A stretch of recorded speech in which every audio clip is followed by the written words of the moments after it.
Hi guys, Vince here and welcome back to Drip. So sabi nyo update para sa ating mga Ludwigia repens.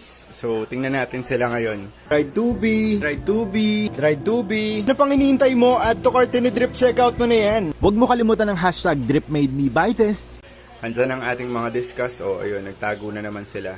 So ayan na po ang ating mga Ludwigia repens. Hindi ko alam kung tama ba yung pag-pronounce ko or mali. Kita nyo guys na umangat na yung mga dahon. Sinusundan nila yung ilaw and I think na napakaganda nilang addition dito sa ating 100-gallon tank. So solid na solid ang ating mga discus ay nakatambay lang dyan. Yung isa nandun sa likod. Tapos, ayan na po.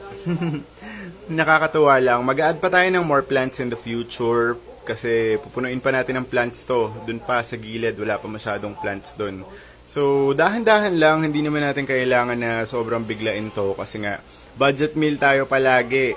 Lagi nyo tatandaan na yung pera nyong pangkain ay pangkain lang talaga yon. You have to know your priorities and kung wala pa kayong sobrang budget para sa mga plants or sa new tank, kailangan nyo mag-ipon. Pag-ipunan nyo palagi bago kayo bumili. Huwag nyong gastusin yung natitiran yung pera. So, ayan, ipon-ipon lang tayo. Pag meron na ulit bagong budget, then pwede tayong bumili ng additional plants dito sa 100 gallon.